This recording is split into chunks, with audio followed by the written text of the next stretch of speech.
Next question. The compound interest on the sum of 18,400. The sum of 18,400. Sum value ఇచ్చింది 18,400 rupees అని. Next అయితే 10% per year. Rate of interest వచ్చేసి 10% అని ఇచ్చింది. Rate of interest 10% for a certain period, అంటే period ఎంత అనేది ఇవ్వలేదు. టైం ఈజ్ 3,864 అన్నాడు. అంటే ఇంట్రెస్ట్ వచ్చేసి సిఎన్ అంటే 3,864 రూపీస్ అని ఇచ్చింది. అయితే దీని what is the simple interest? Simple interest ఎంత? 500. ఆన్ డబుల్ ద సమ్ వచ్చేసి డబుల్ అవుతుంది అన్నాడు. ఉన్నదానికి వచ్చే సమ్ డబుల్ అవుతుంది అన్నాడు. At the same rate of double of the time కూడా డబుల్ అవుతుంది అన్నాడు. సో దాని ప్రకారం సింపుల్ ఇంట్రెస్ట్ ఫైండ్ అవుట్ చేయాలి. అంటే మనకు ఫస్ట్ ఇనిషియల్కి ఇచ్చిన డేటా నుంచి మనం టైం రేట్ ఆఫ్ ఇంట్రెస్ట్ ఎంత అనేది, ఈక్వివాలెంట్ రేట్ ఆఫ్ ఇంట్రెస్ట్ ఎంత అనేది ఫైండ్ అవుట్ చేయాలి. ఈక్వివాలెంట్ రేట్ ఆఫ్ ఇంట్రెస్ట్ ఎంత అనేది ఫైండ్ అవుట్ చేయాలి. సో ఎలా ఫైండ్ అవుట్ చేస్తుంటే ఫస్ట్ మనకు కావాల్సింది దీనికి సంబంధించిన రేట్ ఆఫ్ ఇంట్రెస్ట్ కాబట్టి, so equivalent rate of interest is equal to the interest 3864 divide with 18,400 into 100%. 2 zeros cancel. ఇంకా రిమైనింగ్ ఏముంది? రిమైనింగ్ వచ్చేసి 3864 డివైడ్ విత్ 184 ఉంది. సో 184 ఇంటూ 21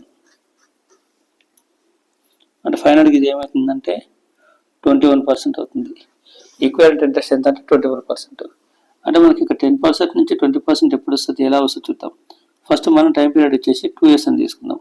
ఫస్ట్ మనం టైం పీరియడ్ వచ్చేసి 2 years అని తీసుకుంటే 2 into r% plus r into r by 100 ఈ రెండు కలిసి 1 అవుతుంది. 2 into 10 అంటే 20 అంటే 21% అవుతుంది.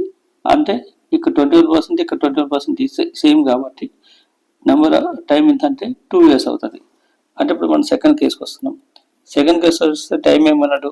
టైం వచ్చేసి డబుల్ అవుతుంది అన్నట్టు. డబుల్ అంటే ఇక్కడ 2 years కంప్లీట్ వస్తే ఇది 4 years అయిపోతుంది. నెక్స్ట్ ప్రిన్సిపల్ అమౌంట్ కూడా డబుల్ అవుతుంది అన్నట్టు. ప్రిన్సిపల్ అమౌంట్ డబుల్ అవుతుంది అంటే సెకండ్ కేసులో వచ్చేసి P2 అని తీసుకుందాం. 18,400 ఇంటూ 2 అంటే 8 36,800 రూపీస్ అవుతుంది. అయితే దీని ప్రకారం ఏం ఫైండ్ అవుట్ చేయన్నాడు? ఇంట్రెస్ట్ ఎంత ఫైండ్ అవుట్ చేయన్నాడు. అంటే సింపుల్ ఇంట్రెస్ట్లో 4 years అయినప్పుడు నెక్స్ట్ ఇంకేమంటే రేట్ ఆఫ్ ఇంట్రెస్ట్ అయితే సేమ్ ఉంది. రెండు కేసులు రేట్ ఆఫ్ ఇంట్రెస్ట్ 10% ఉంది. అంటే ఇప్పుడు ఈక్వివాలెంట్ ఇంట్రెస్ట్ ఏమవుతుంది?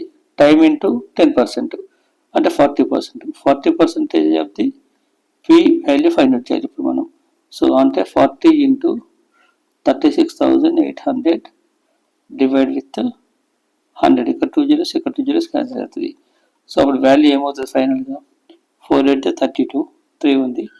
4 6 24 27 2 ఉంది. 4 3 12 అంటే 14 ఇక్కడ 0 అంటే 14,720 రూపీస్ అవుతుంది. 14,720 రూపీస్ అవుతుంది అమౌంట్.